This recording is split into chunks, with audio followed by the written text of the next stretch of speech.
Bienvenue dans Le Son de Victoire, le podcast des réussites professionnelles au féminin. Le Son de Victoire propose des témoignages de femmes que nous considérons être des rôles modèles pour leur trajectoire professionnelle. Ces femmes nous semblent à la fois inspirantes et accessibles. Dans certains épisodes, ce sont des spécialistes du travail au féminin ou de la mixité en entreprise, ou bien des individus engagés sur le sujet des femmes au travail qui viennent partager leur point de vue ou le fruit de leurs travaux. Nous sommes convaincus que vous trouverez dans tous ces partages des clés pour développer votre propre parcours professionnel, que vous soyez un homme ou une femme. Je suis Amélie Dague, et avec ma complice Perrine Corvézier, que vous pouvez entendre sur d'autres épisodes, nous avons fondé Human Learning Expedition, ou HLX, le cabinet de conseil et de coaching qui accompagne les réussites professionnelles individuelles et collectives en cultivant les comportements qui mènent au succès. Le Son de Victoire, c'est aussi le nom des modules d'auto-coaching en format audio que nous produisons pour permettre aux femmes de lever un à un les obstacles qu'elles peuvent rencontrer sur leur parcours professionnel en entreprise. Rendez-vous sur le site leçondevictoire.com pour en savoir plus. Si vous aimez ce podcast, parlez-en autour de vous, commentez et notez cet épisode avec les fameuses 5 étoiles. Cela permettra de le faire connaître et d'inspirer encore plus de femmes et d'hommes en leur soumettant des comportements et des points de vue inspirants. Place maintenant à l'invité de cet épisode. Il y a des entreprises où vous avez autant de femmes que d'hommes, voire beaucoup plus de femmes. Mais quand vous regardez le conseil de direction, le pouvoir est masculin. Même si vous avez beaucoup de femmes, quand vous arrivez au CODIR, c'est grande majorité masculine. Et quand vous regardez les postes, quand il y a des femmes, 9 fois sur 10, elles sont à la RH, elles sont à la communication, elles sont pas sur les fonctions les plus régaliennes, enfin les plus fondamentales. Isabelle Barthes est chercheuse et professeure en sciences de gestion à l'Université de Strasbourg.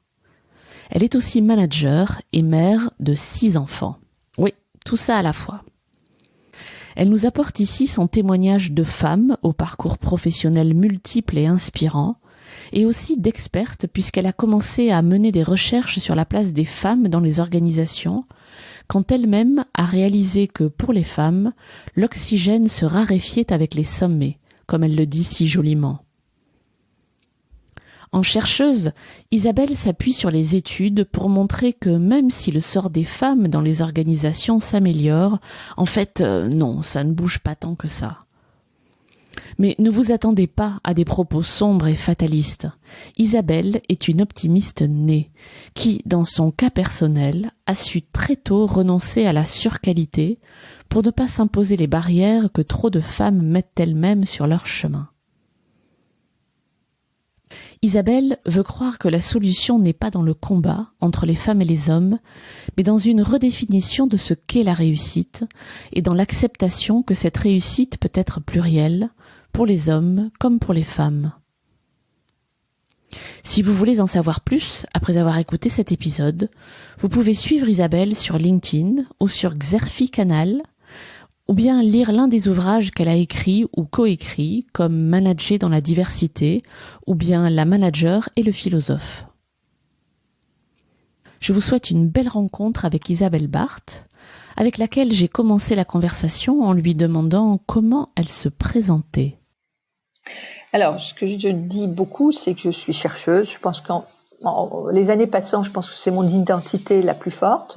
Chercheuse, enseignante, au sens de transmission à tous les publics, chercheuse, enseignante, manager, puisque j'ai beaucoup managé, et aussi mère de famille, puisque j'ai la chance d'avoir 6 enfants, et que c'est aussi une de mes contributions à la réflexion sur beaucoup de sujets, c'est d'avoir pu élever 6 enfants en menant une carrière assez complexe, puisque C'est vrai qu'il y a eu évidemment cette vie familiale très intense, il y a aussi cette vie professionnelle très intense, mais il y a eu aussi, ce qui est le cas quand on est à l'université, tous ces diplômes qu'on passe au fur et à mesure des années, avec l'apprentissage tout au long de la vie, qui sont aussi des challenges tiers. Donc c'est presque 3 vies qu'on a, c'est plus que la double vie, quoi. C'est la triple vie pour avancer sur tous ces sujets. 6 enfants, ça force le respect. C'est pas un concours, mais c'est vrai que ça oblige à concilier sa vie personnelle et sa vie professionnelle de façon assez intense, on va dire. Je veux bien le croire. Alors justement, est-ce que c'est votre statut de mère de famille nombreuse qui vous a amené à vous intéresser au sujet des femmes au travail, pour le prendre de manière très large, ou qu'est-ce qui vous a amené justement à creuser vos recherches sur ce sujet, à publier, etc. Est-ce qu'il y a eu un événement déclencheur? Alors, je fais partie de ces femmes et j'ai beaucoup travaillé là-dessus en lisant beaucoup de témoignages, en interrogeant beaucoup de personnes qui n'ont pas vu le problème avant très longtemps. C'est-à-dire que j'ai été élevée, on est 3 sœurs, j'avais des parents professeurs, donc très égalitaires dans leur salaire, dans leur carrière, dans toutes leurs préoccupations.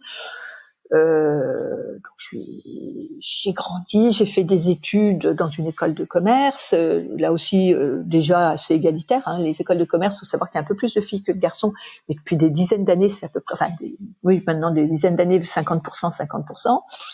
J'ai commencé ma carrière professionnelle en Afrique. Hein, j'ai créé une entreprise en Afrique, mais je n'ai jamais eu ce sentiment je ne sais pas, d'être en effet regardée parce que j'étais une femme minorée. Ça ne m'est jamais arrivé. Et c'est en fait des années après, quand j'ai commencé à avoir vraiment des responsabilités avec une sorte de visibilité, on va dire, que j'ai commencé à me rendre compte que l'air se raréfiait, l'oxygène se raréfiait avec le sommet. C'est-à-dire quand j'étais, par exemple, une maître de conf, gentille à l'université, même en étant très entrepreneuse, j'ai toujours été je pense que voilà, c'était on ne gêne pas, et puis je pense qu'on met en place, j'avais écrit un post là-dessus sur le Huffington Post, on met en place des codes implicites qui font que voilà, on est plutôt quelqu'un qu'on regarde, la jeune femme ou la femme qui interpelle, qui contribue.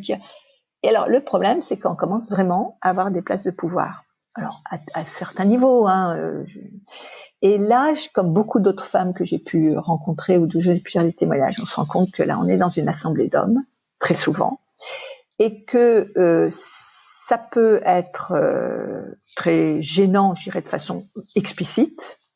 On est écarté, on a droit à des réflexions. Ça, on pourra y revenir. Il y a beaucoup de recherches faites là-dessus. Mais ce que je dis de plus en plus, c'est que c'est en fait sur le off que ça se passe. C'est-à-dire qu'on va avoir une réunion où il n'y a que des hommes, où on est très peu de femmes.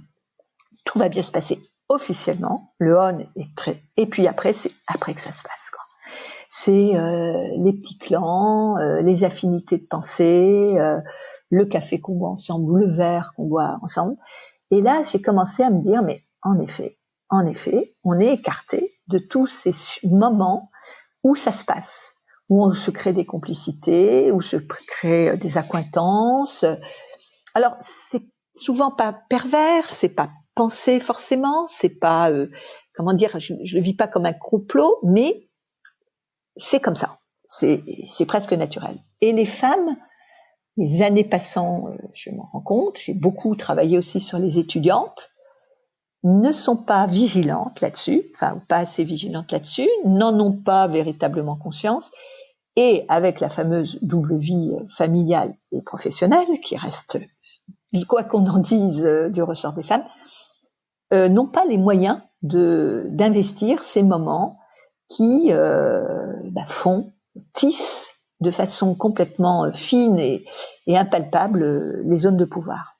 Voilà. Et ça, je me suis rendu compte que c'est tardivement que j'ai eu cette vigilance. Et ce qui m'a beaucoup ennuyée, c'est que quand j'ai commencé à vraiment travailler sur le sujet, je dirais il y a 15 ans à peu près, 20 ans, je me suis rendu compte que les jeunes femmes, j'ai plein d'études que j'ai menées et ne sont pas du tout, à quelques exceptions près, conscientes du sujet.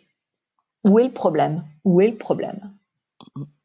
Les hommes non plus d'ailleurs. Si les femmes ne le sont pas, vous me direz, les hommes encore moins, forcément. Alors les hommes ne le sont pas, non. Ou en tout cas ne se l'avouent pas. On est beaucoup dans du déni. Bien sûr. On est beaucoup dans quelque chose. C'est pas du tabou parce qu'on peut en parler, mais c'est une forme de déni. Comme d'ailleurs beaucoup de sujets sur la discrimination, on pourrait développer, mais sur la question de la femme, c'est quand même très patent. Et les choses. Alors chaque fois on me dit oui, mais les choses bougent. Les jeunes générations agissent. Quand on regarde les chiffres, les statistiques, par exemple des tâches ménagères, partage des tâches ménagères à l'INSEE, quand on travaille sur des études comme j'ai pu faire sur la constitution du couple, du jeune couple étudiant, quand on fait des études comme j'ai fait sur à base de scénarios sur des étudiants et des étudiantes, on se rend compte que non, ça ne change pas tant que ça. Les lignes ne bougent pas aussi vite. Et d'ailleurs, on l'a encore vu puisqu'on a calculé qu'on a encore perdu une journée dans la différence de salaire en 2020 par rapport à 2019. Vous écrivez dans l'un de vos articles, vous parlez de conditionnement doux et inconscient. Oui, c'est ce que je dis. La majorité des petites filles ne sont pas élevées sur une ségrégation forte. Mais bon, malgré tout, moi j'ai beaucoup travaillé avec des entreprises sur l'égalité femmes-hommes. Il y a un moment, l'entreprise voudrait redresser des années, voire des dizaines d'années d'éducation, de façonnement, de conditionnement doux, qui font que, alors on parle beaucoup d'autocensure, mais l'autocensure, elle est elle-même issue de ce conditionnement doux, qui va venir, et les études le montrent, faites par beaucoup à l'international, par beaucoup de disciplines très différentes, le regard de la maîtresse ou du maître à l'école, la façon dont la cour de récréation est organisée, la répartition des petites tâches au sein de la cellule familiale, avec la petite fille qui aide à débarrasser ou qui accompagne sa maman en course, et le petit garçon qui fait complètement autre chose, même s'il contribue à la vie de la famille. Et en effet, on se retrouve tout doucement à alors, quelque chose qui, moi, me pose problème en tant que professeur, cette fois, c'est la genrisation, ce qu'on appelle la genrisation des études, où, alors, on reste quand même beaucoup sur la petite fille qui veut être infirmière ou maîtresse et le petit garçon pompier ou, je ne sais pas, gendarme. Voilà, donc, et qui va, dans ces représentations, même si on les bouscule, genriser les études, et on voit donc massivement à l'université des jeunes femmes en master RH, par exemple, dans ma discipline, et plutôt les garçons en finance, qui vont conduire vers des métiers donc genrisés, où on va avoir, on le sait, dans tout ce qui est informatique, intelligence artificielle, massivement des hommes, et dans, par exemple, tout ce qui est soins, massivement des femmes. Voilà, et après, l'entreprise, le monde du travail est le fruit de tout ça. Et automatiquement le fruit de tout ça. Et alors, avec un effet massif qui est quand même préoccupant, c'est qu'il y a une forme de loi qui fait que plus un métier se féminise, moins il est, d'abord moins il est payé, moins il est prestigieux. Il y a une forme comme ça de migration des oies sauvages, des hommes vers des métiers qui prennent de plus en plus d'ascendant sur la société. Là, on est sur des questions, par exemple, d'intelligence artificielle ou de big data qui sont massivement masculines. Et vous regardez les statistiques, alors on vous dit qu'elles bougent, mais elles bougent, mais vraiment sur les écoles d'ingénieurs. Donc voilà, on fait avec ça. Moi, quand j'enseigne dans un master de RH, je n'ai pratiquement que des jeunes femmes, à 99%. Quand il y a un garçon ou deux, c'est miraculeux. Et quand on est en master 2, je sais pas, sur finance ou des questions ingénierie, on est avec 15% de filles, de filles versus garçons. Et justement, même quand vous n'avez qu'un public de femmes, de jeunes femmes, est-ce que ce sujet que vous dites avoir découvert tard, est-ce que vous l'abordez avec vos étudiants ? Est-ce que c'est le lieu déjà pour l'aborder avec vos étudiants, qu'ils soient garçons ou filles ? Quel est le rôle en gros de la formation supérieure pour changer tout ça ? Alors, je pense que, comme vous disiez, il y a des rôles modèles. Moi, j'ai beaucoup vu dans ma carrière le fait d'être une femme, dirigeante par exemple d'une école de management, beaucoup d'étudiantes. J'ai eu souvent des mails, des messages, des retours en disant, oui, voilà, grâce à vous, je vois qu'il y a des choses possibles. Le fait que j'ai 6 enfants marque beaucoup les esprits aussi, parce Bien que sûr. il y a aussi dans les représentations, mais enfin c'est la vie aussi très concrète, que si on veut réussir professionnellement, c'est plutôt en ayant peut-être que, alors je sais pas, après chacun juge, mais peut-être un ou deux, en tout cas moins. Je me souviens d'une étude qui m'avait frappée il y a quelques années où on disait qu'une femme est toujours déficitaire d'un enfant. Quand elle en voulait 4, elle en a 3. Quand elle en voulait 3, elle en a 2, etc. Donc il y a aussi cet imaginaire cette représentation, mais les représentations structurent nos comportements et notre vie et nos relations. Donc il y a ça, il y a l'idée du c'est possible, et c'est possible, peut-être qu'on y reviendra, sans être non plus Wonder Woman ou Superwoman. C'est que s'il faut être tout le temps dans quelque chose d'hyper investissement, l'hyper intelligence, l'hyper énergie, c'est formidable. Mais à un moment, je veux dire, on peut pas se brûler tout le temps au nom de la réussite. Là aussi, il y a un vrai débat de société, je pense, qui se pose au-delà d'ailleurs des femmes. Donc il y a ça. Après, il y a la deuxième question des messages. Et ça, on le sait, sur toutes ces questions-là, il faut qu'il y ait des messages dans tous les sens. Tous les sens. Alors, on se moque beaucoup de l'écriture inclusive. Je sais que c'est très chahuté. Moi, je l'utilise. Je l'utilise souvent au début d'un discours, au début d'un article, parce que je me dis, mais c'est pas possible. On peut pas tout mettre au masculin. Là aussi, ça structure une vision. Donc, il y a tous les messages qu'on va faire passer de façon récurrente. Après, il y a tout ce qui est l'organisation très concrète. Alors, beaucoup d'entreprises ont compris des choses. Je parlais du on et du off. Si on met des réunions, des choses importantes en fin d'après-midi, c'est l'heure à laquelle beaucoup de femmes sont obligées de partir pour aller récupérer leurs enfants à l'école, parce que même s'il y a partage des tâches, les hommes emmènent les enfants, commencent plus tard, et c'est les femmes qui vont les chercher. Quand vous vous postez devant une école primaire ou un collège, vous voyez ça, c'est caricatural. Voilà, donc il y a tous ces messages qu'il faut faire passer tout le temps, une organisation très concrète qu'il faut mettre sur place. Et puis après, il faut parler aux garçons et aux filles. Moi, j'ai vu dans des études avec des entreprises, pour moi, il y a une catastrophe absolue, c'est de dire, on va faire le cours de négociation du salaire, ce que font des écoles, pour les filles. On va faire un séminaire sur l'assertivité pour les filles. Voilà, comme si, avec ce signal fort, vous n'êtes pas au niveau. Au niveau de qui? Au niveau de quoi? Voilà, d'un comportement plus masculin. Et après, alors ça c'est un vrai débat, c'est se dire, peut-être qu'il faut aussi, alors on va hurler en me disant on essentialise, peut-être se dire aussi qu'il faut se défaire des codes masculins pour arrêter d'avoir une sorte comme ça de...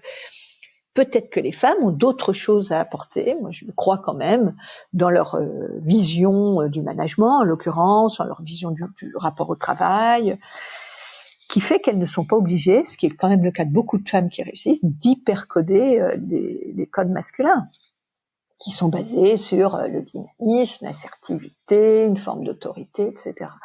Comme souvent, c'est une palette de propositions qui font que, j'espère, une jeune femme qui fera une étudiante dira, d'abord, vigilance. Il y a peut-être quand même des choses sur lesquelles je ne peux pas laisser passer, certaines choses que je laissais passer, comme moi ça m'est arrivé, sans être tout le temps dans la crispation, bien sûr. 2, il y a peut-être en effet des choses très concrètes qui peuvent être mises en place en termes d'horaire de travail, de rapport à la décoration, aux meubles, au fond d'écran, aux abonnements des journaux dans l'entreprise, enfin plein de choses très concrètes. 3, si je mets en place des formations, des choses qui sensibilisent, il faut que les hommes soient présents aussi. Comme peut y avoir des rôles modèles femmes, est-ce qu'il y a des entreprises modèles sur ce sujet-là? Est-ce que vous en connaissez? Alors, je pense qu'il faut... Alors, je sais pas, je pense qu'il y a des entreprises qui ont, à des moments de leur... c'est souvent ce que je constate sur ces sujets, c'est qu'il y a des moments qui sont très forts, où l'entreprise a réussi vraiment... par exemple, cette égalité, puis après des reflux.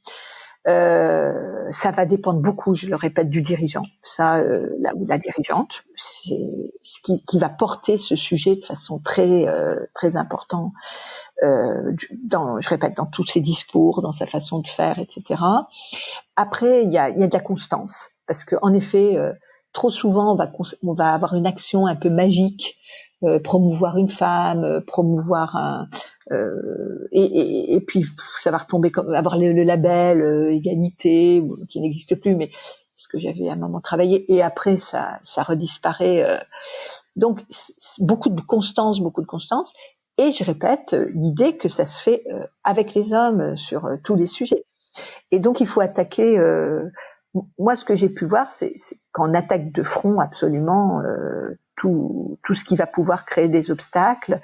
Avec, je répète, c'est une conduite du changement sur le long terme, avec aussi au départ un diagnostic lucide de la situation. Alors, j'ai participé à ça dans quelques entreprises. C'est très compliqué parce que, comme tout diagnostic, ça renvoie à ce que je disais tout à l'heure, ça fait sortir du déni. Ça renvoie à des zones d'ombre qui sont quand même problématiques, à des comportements qui vont mettre en cause des personnes. L'homme qui dit systématiquement ma petite chérie, ou les petites phrases, les comportements, je parle absolument pas de harcèlement, hein, là on est sur autre chose. Non, je comprends bien.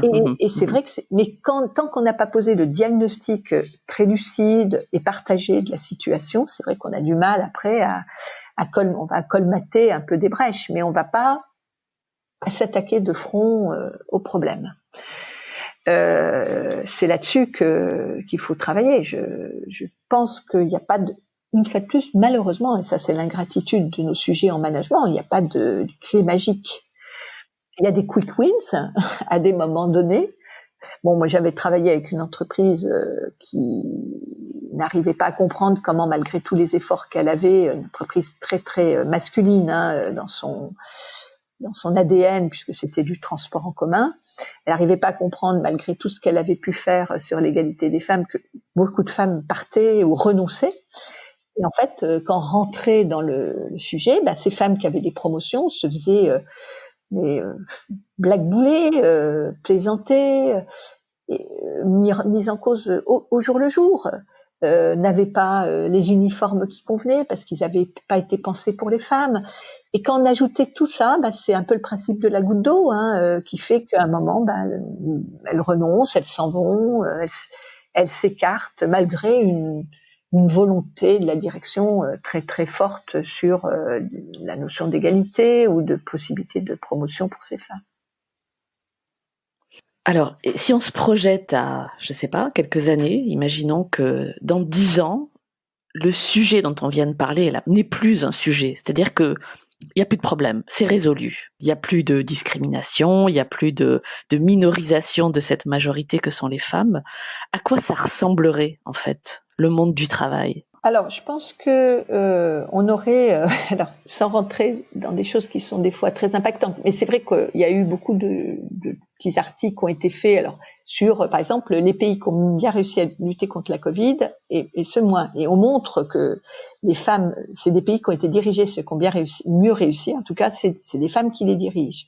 On a beaucoup dit ça pendant la crise des subprimes en 2008, où on a pu démontrer que quand c'était les femmes qui avaient été plus présentes, on avait eu moins de dégâts, ou en tout cas elles avaient repris après, elles avaient fait le ménage, ce qui est d'ailleurs une formule assez... Voilà. La présence des femmes amène, mais comme tout ce qui est diversité, amène une autre façon d'aborder les sujets avec... Alors, je dirais, leurs défaillances deviennent leur qualité. Une grande défaillance des femmes, de façon, alors je dirais globale, on parle des grands nombres, il y aura toujours ma cousine, ma sœur ou ma mère ou ma voisine qui le contre-exemple absolu. Et c'est important quand on fait de la recherche d'avoir de la réfutation. En fait, n'empêche que sur ces sujets-là, il faut qu'on travaille sur les grands nombres, les études un peu majeures.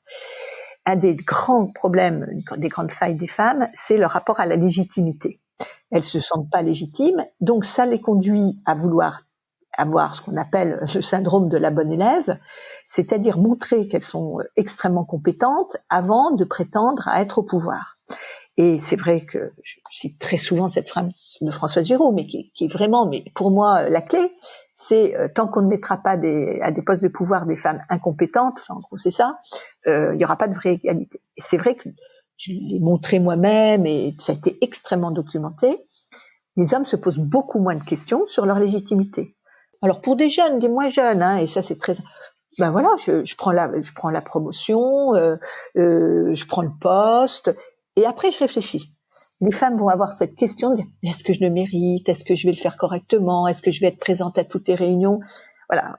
Donc, mais par contre, c'est vrai que c'est une qualité dans des situations de crise parce que cette envie d'aller jusqu'au bout, de mieux travailler les dossiers, d'être plus dans le doute aussi, peut être beaucoup plus fructueux, enfin beaucoup plus intéressant voilà. Après, il y a cette très forte capacité à concilier, dans l'obligation de concilier sa vie privée et sa vie professionnelle, ce qui fait qu'elles sont en vulnérabilité. Je pense au fameux congé maternité qui est à la fois génial, mais en même temps crée une vulnérabilité chez les femmes. J'en sais quelque chose. Comme l'accès au temps partiel. Et là, il faudrait vraiment, dans 10 ans, si on faisait une sorte de vision, il faudrait que les hommes aient ce que font des pays du Nord maintenant, les mêmes vulnérabilités. Et donc, soient obligés, quelque part, ce que font les pays du Nord, parce qu'il y a des sanctions, de prendre leur congé paternité à égalité, de prendre des 80%, des 70%, le fameux mercredi, etc. Et là, on arriverait à quelque chose où il y aurait un véritable équilibre je répète, de vulnérabilité entre les femmes et les hommes sur le marché du travail. Moi-même, en tant que manager, j'ai eu des services quelquefois, mais complètement inexistants parce que par exemple, à l'université ou dans les écoles, dans l'éducation, l'enseignement supérieur, c'est très féminin, dans les services administratifs. Quand vous vous retrouvez dans un service où il y a 5 femmes, puis tout d'un coup 3 sont en arrêt maternité en même temps, vous voyez ce que c'est. Et on se dit, même en étant femme, on se dit, mais j'aurais dû recruter un homme, enfin au moins qu'il y en ait un, voilà. Donc, ce genre de choses, et en plus, globalement, tous les salariés aspirent à cette conciliation vie privée-vie professionnelle, qui est percutée actuellement avec les questions du télétravail. Donc, il y aurait aussi, à mon avis, quelque chose, de réflexion beaucoup plus harmonieuse, une fluidité entre ma vie personnelle, sans parler d'emprise, voilà, entre ma vie personnelle et ma vie professionnelle, les crèches sur les lieux de travail, ou des organisations pour enfants, pour enfants malades, etc., qui ferait qu'on n'ait pas cette charge mentale dont on a beaucoup parlé et qui est perpétuellement. Moi, je sais ce que c'est que l'organisation de la rentrée, les premières semaines de la rentrée. L'angoisse de ne pas pouvoir aller récupérer un gamin, qu'est-ce que je fais si ma fille ou mon fils est malade demain, les amener à la crèche en les ayant bourrés d'aspirine, en se disant mais pourvu que ça tienne jusqu'à ce soir, enfin bon, et c'est vrai que c'est ça qu'il faudrait qu'on arrive à résoudre au quotidien pour que on ait aussi cette égalité dans la gestion des problèmes. J'aimerais qu'on se penche sur votre parcours à vous, parce que je suis certaine que vous avez plein de choses à raconter sur ce sujet-là, que vous avez vécu, voilà, comme nous toutes. Mais je vais le prendre par un aspect un peu différent. J'aimerais que, indépendamment du sujet dont nous parlons aujourd'hui, sans trop y réfléchir, vous me racontiez, vous me parliez de la réussite professionnelle dont vous êtes la plus fière aujourd'hui. Je crois que la réussite professionnelle en termes de livrables, j'irais je crois que mes années de direction d'école de management ont été vraiment, que ce soit à Strasbourg ou les 2 années que j'ai passées à l'INSEC, un vrai accomplissement. Surtout à Strasbourg où j'ai pu justement infléchir toute cette réflexion autour de la diversité, de l'égalité des chances, alors pas au-delà d'ailleurs de la question de la femme. Je crois que ça a été un des grands, un passage très très gratifiant pour moi et où il y a eu vraiment pour moi, on parle beaucoup d'impact maintenant, un impact réel sur la vie, je pense, de plusieurs centaines voire milliers d'étudiants. Et oui, parce que 5 ans, on brasse une école qui a 3500 étudiants, voilà, on brasse quand même la vie de beaucoup de personnes.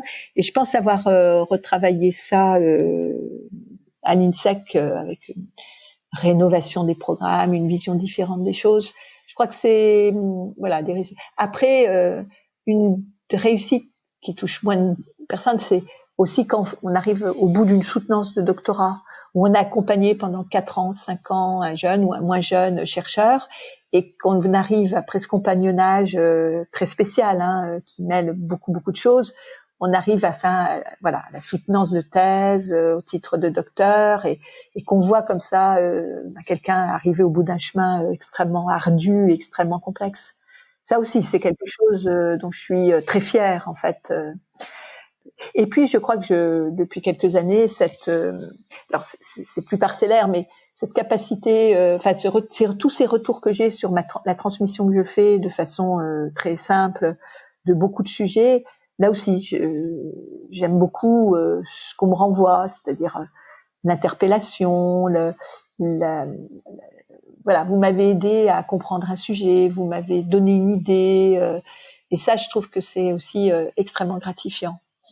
Voilà, mais après, les réussites professionnelles, la micro-réussite, moi, me paraît des fois aussi importante que la réussite, visible et qui pourrait paraître plus grandiose, en fait. Alors, vous avez beaucoup parlé d'impact à travers les quelques exemples que vous avez donnés, parce que c'est ce que j'ai entendu en tout cas. Sur quelle force, sur quel trait de caractère, sur quel talent vous êtes-vous appuyé dans l'une ou l'autre de ces expériences que vous avez relatées ? Je crois que ce qu'on me renvoie beaucoup, parce que et puis les années passant, on commence à se connaître, je crois que je suis quelqu'un d'assez créatif. C'est-à-dire, j'aime beaucoup innover, faire changer les choses. Je suis quelqu'un de projet. J'adore démarrer un nouveau projet, emmener les gens vers ce nouveau projet. Et je pense que ça m'a beaucoup guidée. C'est-à-dire l'envie de la créativité. Et puis, je pense que j'ai aussi, ce que je dis toujours quand on me demande comment j'ai fait, je crois qu'il y a aussi une chance extraordinaire. J'ai une très bonne santé, je dors peu, ce qui joue aussi beaucoup. Et je pense que j'ai une chose qui m'a toujours guidée, c'est que, alors ça je suis quelqu'un qui a depuis très longtemps, mais pratiquement depuis le premier jour, renoncé à la qualité au sens de surqualité. J'ai renoncé à être la mère parfaite depuis la naissance de ma première fille. J'ai renoncé à la thèse parfaite. J'ai renoncé à l'article parfait. Et moi, je vois que c'est ce qui censure beaucoup, auto-censure beaucoup de gens. Ils veulent toujours que ça soit parfait. Ils ont toujours peur du regard. Tant pis, on y va, on se jette à l'eau et puis on avance. Et oui, bien sûr, il y en a qui nous regarderont, qui jugeront. On aurait peut-être pu faire mieux en y passant quelques heures de plus, mais il y a un moment, c'est stop. Et ça, je crois que ça m'a aussi beaucoup aidé à faire les choses comme je les ai faites. Après, c'est mes ressorts personnels, que je ne sais pas s'ils ont valeur d'exemple. Je pense que oui, mais ça c'est personnel aussi. Et ce renoncement de la surqualité dont vous venez de parler, est-ce que c'est vous qui l'avez décidé de vous-même, ou est-ce qu'un jour quelqu'un vous a dit écoute, arrête, ça sert à rien? Est-ce qu'on vous a guidé vers ça? Non, je pense que ça s'est fait. Vous savez, c'est toujours un peu, mais je peux pas vous dire qu'il y a eu un déclic. C'est des lectures un peu. Je sais pas, quand vous attendez votre premier enfant, vous lisez du Dolto, puis vous vous rendez compte, qu'un enfant ne peut pas avoir une éducation parfaite, qu'il y a plein de ressorts. Moi, je suis très interactionniste. En plus, j'ai beaucoup voyagé assez tôt. Je vous dis, j'ai commencé ma vie professionnelle en Afrique, j'avais 20 ans. C'est vrai que avant que j'avais été au Mexique, on voit bien que ce qui va être valable en France à telle date, de toute façon complètement invalidé à l'autre bout de la planète, et qu'il faut relativiser énormément de choses. Le rapport au temps, le rapport au pouvoir, le rapport à l'éducation. voilà. Et du coup, écoute, oui, moi je crois qu'en fait je suis assez, mes enfants me le renvoient souvent. Je suis quelqu'un, alors déjà je suis très optimiste. On voit toujours je vois pas que la moitié du verre plein. Je vois aussi ce qu'on a bu dans la moitié du verre vide. Donc ça porte beaucoup. Je compare beaucoup aussi, hiérarchise beaucoup en disant, c'est pas si grave que ça. Et c'est vrai que voilà, on vit par exemple en ce moment des choses très difficiles, mais je passe mon temps à dire à les gens, t'as déjà de la chance d'avoir ça et ça et ça. Voilà, il faut aussi relativiser beaucoup. Je crois que j'ai eu beaucoup de chance dans mon existence aussi. Et puis après, voilà, on est, je crois aussi, la somme de ses actes.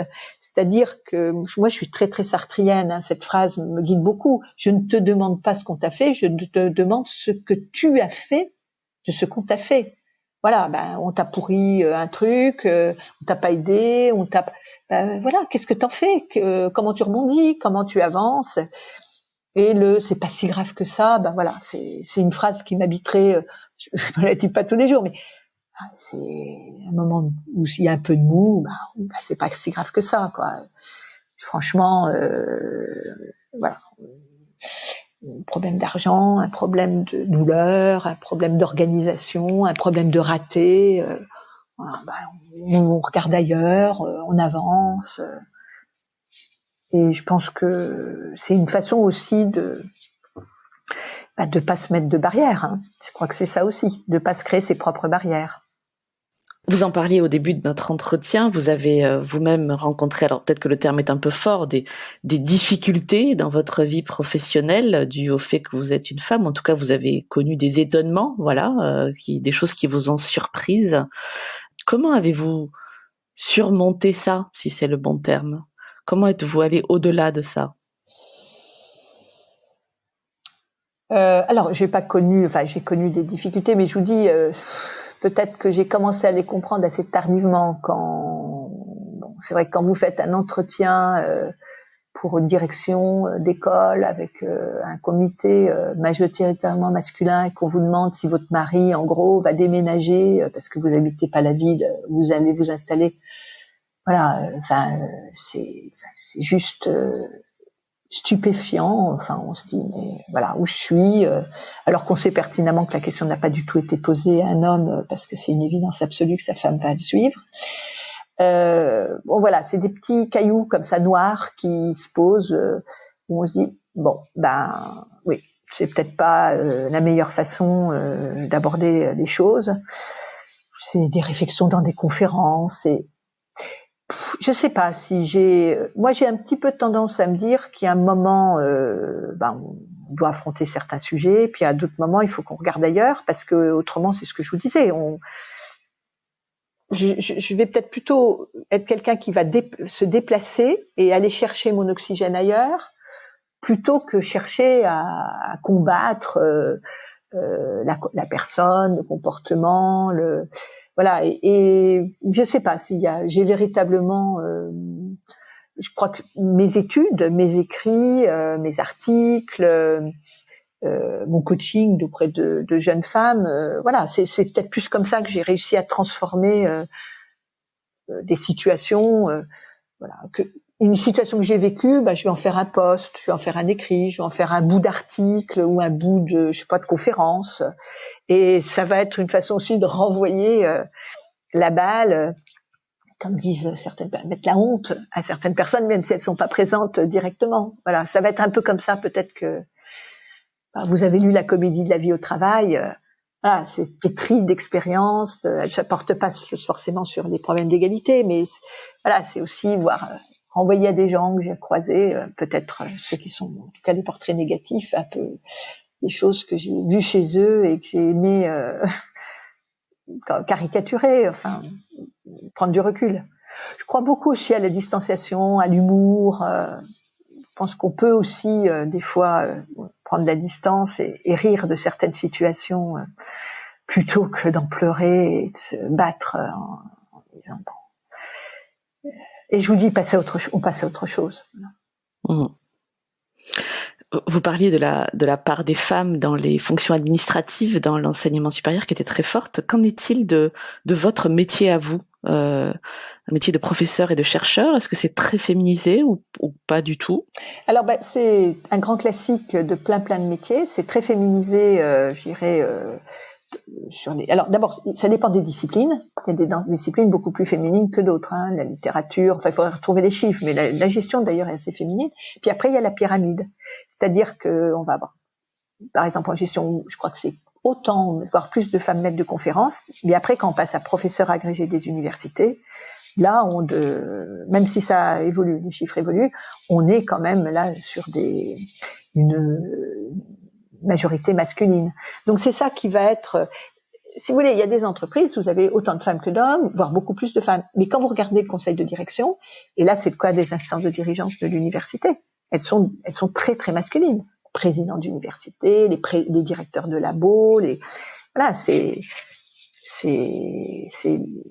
la pyramide qui fait que la masculinisation, le pouvoir est masculin, même s'il y a beaucoup de femmes qui sont présentes. Et là, ça renvoie à tout ce qu'on a dit. C'est je vais pas avoir le temps de préparer mon agrégation, je vais pas avoir le temps de diriger bien Sabot parce que il y a la conciliation vie privée, parce que est-ce que je suis suffisamment compétente, voilà, l'acte aussi de poser sa candidature, tous les réseaux très claniques où là les émergences masculines sont fortes, qui vont faire que quand on se présente à un poste, ça va être peut-être les voix vont être plus tournées parce que ça a été préparé avec beaucoup plus d'intensité aussi par les hommes qui ont beaucoup plus de temps dans les réseaux. Et c'est toutes ces petites choses qui mettent en place à l'université comme dans les entreprises le fait que même si vous avez beaucoup de femmes, quand vous arrivez au CODIR, c'est grande majorité masculine. Et quand vous regardez les postes, quand il y a des femmes, 9 fois sur 10, elles sont à la RH, elles sont à la communication, elles sont pas sur les fonctions les plus régaliennes, enfin les plus fondamentales. Est-ce qu'il y a des choses que vous auriez aimé savoir plus tôt dans votre parcours professionnel sur le sujet dont nous traitons aujourd'hui ou d'autres d'ailleurs?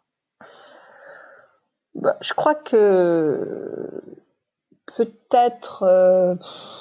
Alors, je dirais, moi, j'ai eu une forme d'inconscience ou d'insouciance qui m'a portée. Donc ça, peut-être à la limite, c'est positif. Ne pas trop savoir les choses évite d'avoir à les écarter. Donc peut-être non plus ne pas en faire quelque chose de trop lourd à porter pour les jeunes femmes. Enfin, moi, je suis quand même aussi. Je veux dire, faut pas en faire un sujet comme on peut l'avoir sur d'autres sujets de discrimination. Là, on parle beaucoup des États-Unis, de la notion de race, de race. On peut pas voir le monde entier tout le temps avec des lunettes de femme-homme. Hein. C'est vrai que des fois, quand je vais au musée, vous regardez les tableaux, vous allez aux Invalides, vous regardez les statues, vous allez à Versailles. Le monde est fait par les hommes. Et si vous commencez à regarder ça, vous ne voyez que ça. Donc c'est vrai, voilà. c'est vrai. Non mais c'est extraordinaire. Enfin, et ça reste et ça continue. Hein. Vous travaillez sur des tableaux, mais vous continuez sur des photos de sommets actuellement. Les hommes autour de la table, les femmes debout. Enfin, ça continue. Hein. Même Macron là récemment encore sur certains sujets entouré d'hommes. Voilà. Donc je pense qu'il faut pas non plus avoir ses lunettes tout le temps sur le bout du nez parce qu'autrement, à moins d'en faire son fonds de commerce, son métier, ce que font certaines femmes. Plus que d'hommes d'ailleurs, là parce que là ça devient hyper pesant et puis ça devient, à mon sens presque toxique. Donc il y a aussi une forme un peu d'insouciance qu'il faut garder. Après, je pense quand même qu'il faut des points de vigilance. Par exemple, la transparence sur les salaires, le fait que savoir, comme je l'ai montré dans des études, qu'un recruteur ou une recruteuse va plutôt à partir dans l'idée que vous allez moins négocier votre salaire quand vous êtes une femme qu'un garçon. Donc ça, voilà. Quand on est mère de famille, être très vigilante sur l'égalité des tâches ménagères dans la maison, la contribution à la vie de la maison, et sur la nature des tâches. C'est-à-dire, c'est pas toi tu tonds la pelouse, garçon, et puis toi fille tu débarrasses la table. Mais qu'on ait les mêmes. Oui, la fille va aussi tondre la pelouse et le garçon. Enfin, je dis ça parce que c'est des expériences personnelles. Oui, donc.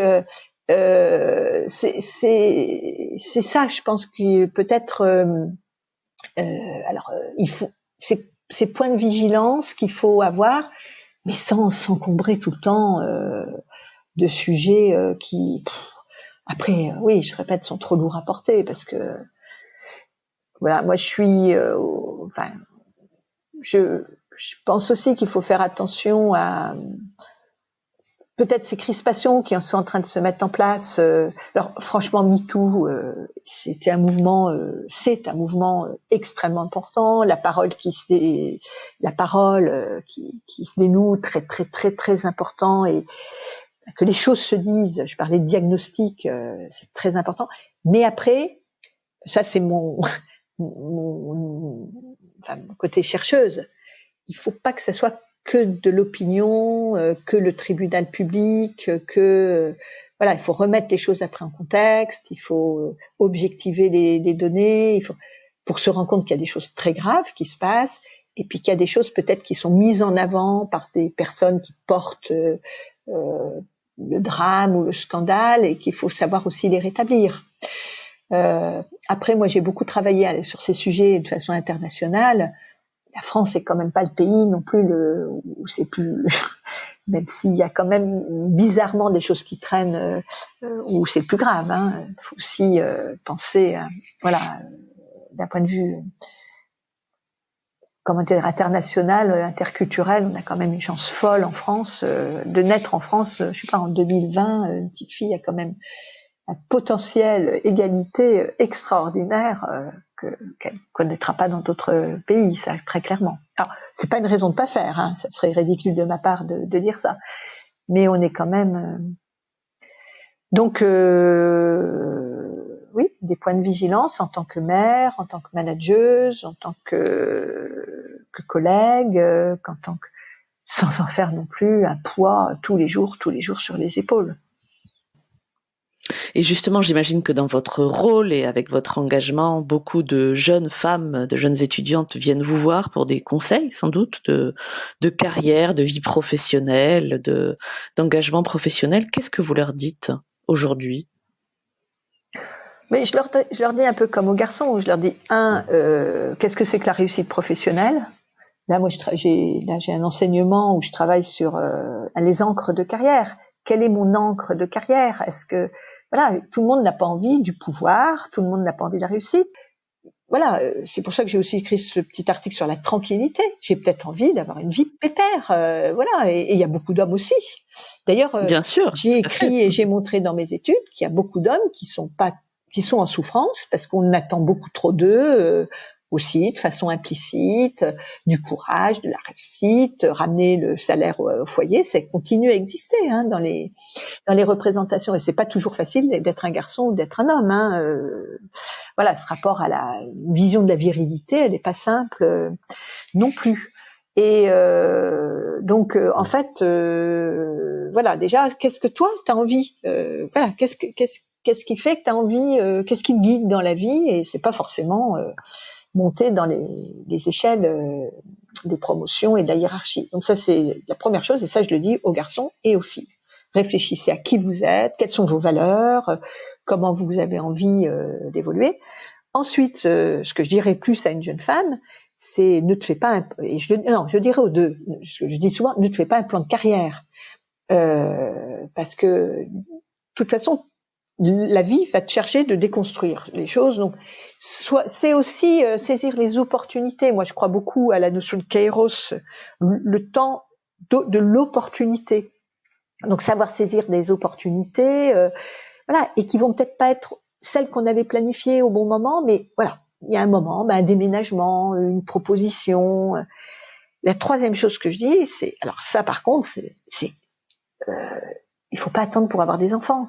Moi, je suis un peu quand même tétanisée par là quelque chose qui, alors là les chiffres le montrent aussi, c'est l'âge du premier enfant, on est à 29, 30 ans en moyenne, ce qui s'explique aussi par le fait que beaucoup de femmes aient leur premier enfant très tard. Alors, je parle là plus de mes étudiantes, mais attendre, et c'est le problème du monde du travail, attendre d'avoir les 5-6 ans d'expérience professionnelle pour commencer à être vraiment crédible dans le monde du travail. Quand on a fait des études, ça nous mène à 28, 29 ans. Si on veut, voilà. Et non, il faut pas attendre d'avoir 38 ou 40 ans pour avoir son premier enfant. Enfin, je trouve ça. Si on en veut plusieurs, si on veut, voilà, il faut que ça soit fluide. Il faut que ça soit. C'est peut-être ça aussi. D'un autre côté, je vois de plus en plus monter quelque chose qui fait que l'idée d'avoir des enfants n'est peut-être plus quelque chose d'aussi évident globalement pour les plus jeunes générations, ce qui était une évidence pour les générations précédentes. Donc peut-être aussi que là aussi, peut-être des codes qui sont en train d'être bousculés, qui feront que ça sera différent, cette fameuse conciliation vie privée, vie professionnelle, devenant pas la conciliation vie familiale, vie professionnelle, mais allant vers d'autres thèmes. Et puis après, en effet, ce que je leur dirais, c'est dis les choses.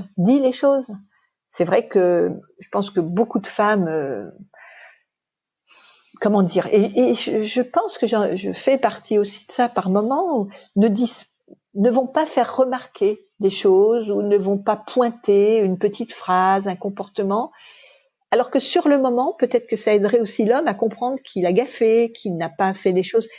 Voilà, donc dire les choses, ne pas être dans une forme de soumission librement consentie. Voilà, ça c'est déplacé, ça c'est peut-être quelque chose qu'il faudrait pas dire en public ou.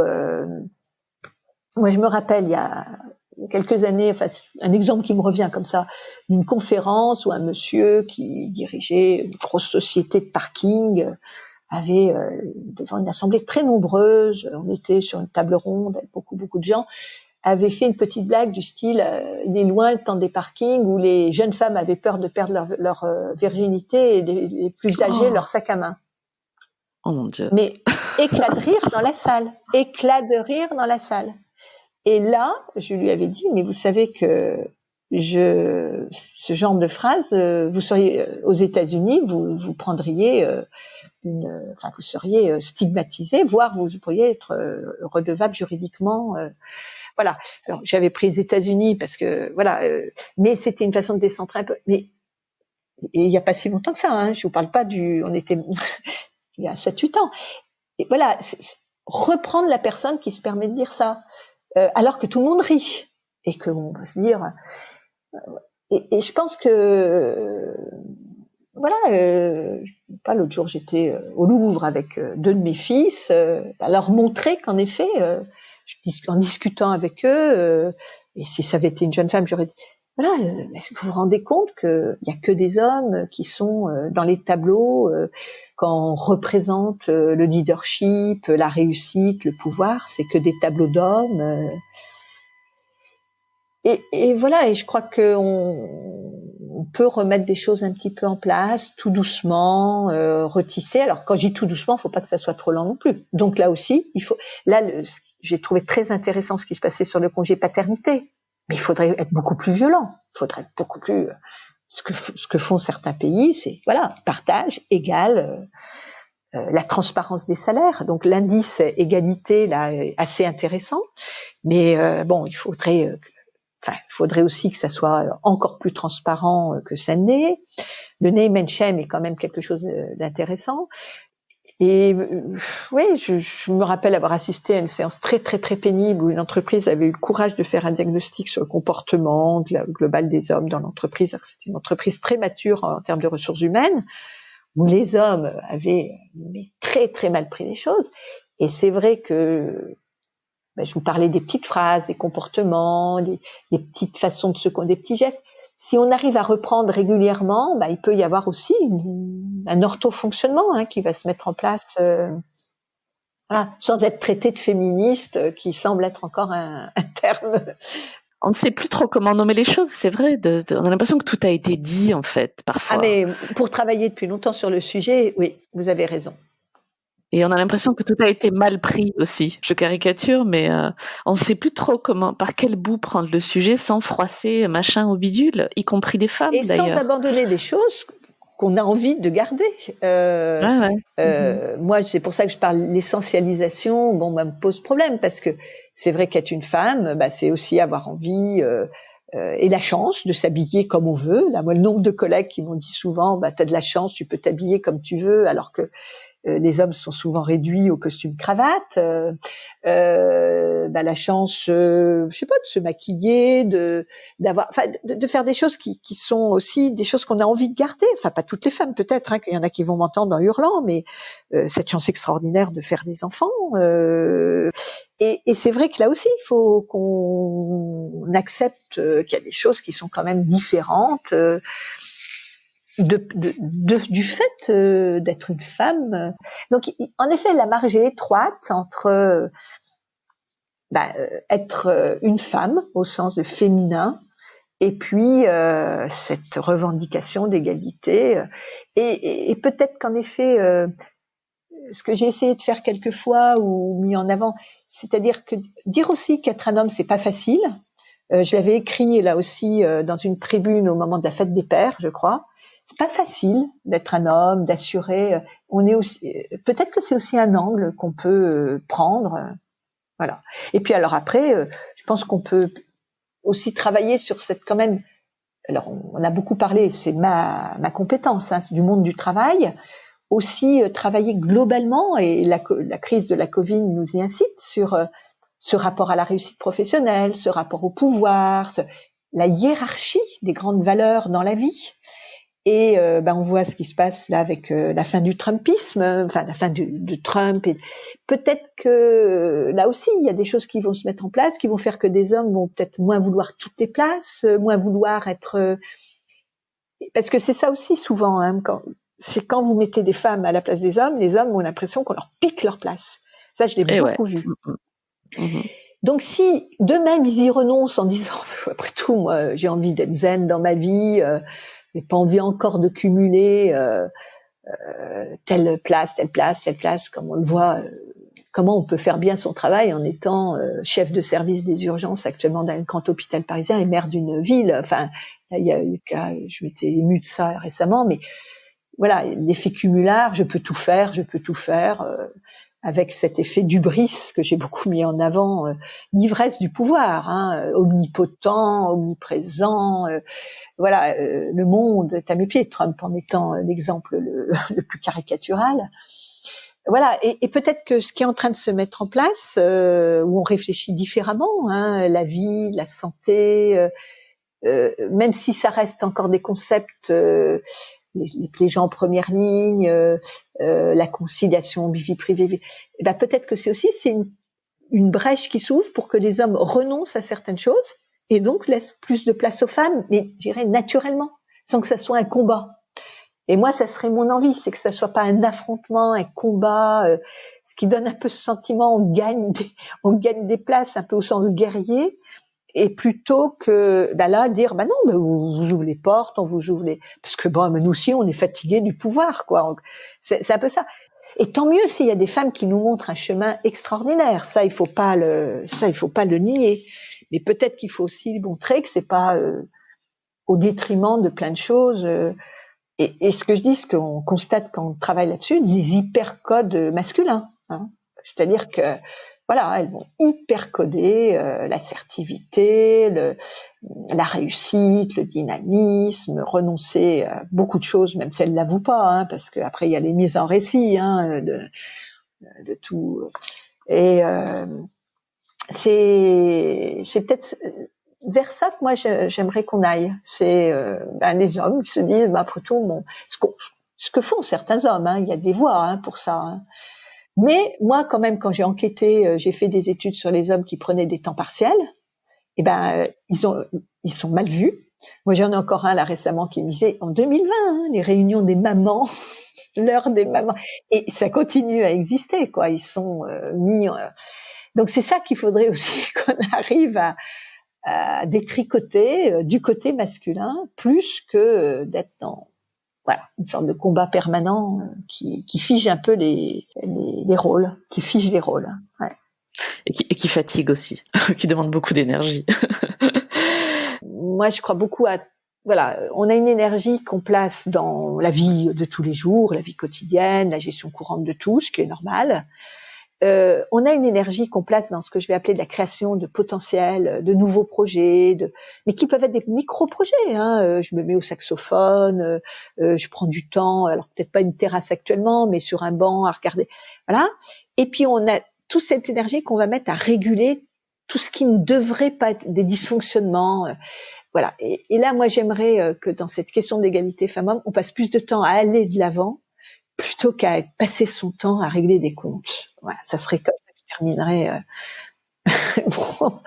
ce petit dialogue. C'est une belle façon de terminer. Nous arrivons au bout du temps que vous avez la gentillesse de m'accorder ce matin, donc je vous libère.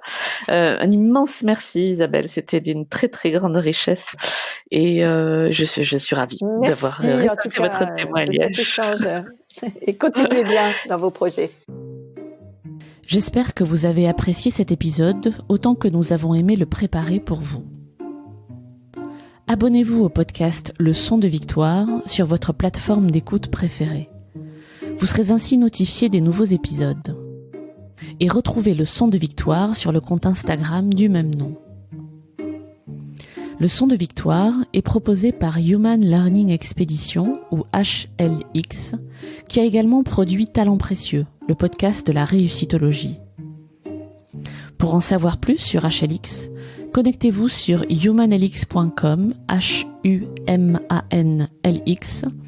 ou bien suivez-nous sur LinkedIn.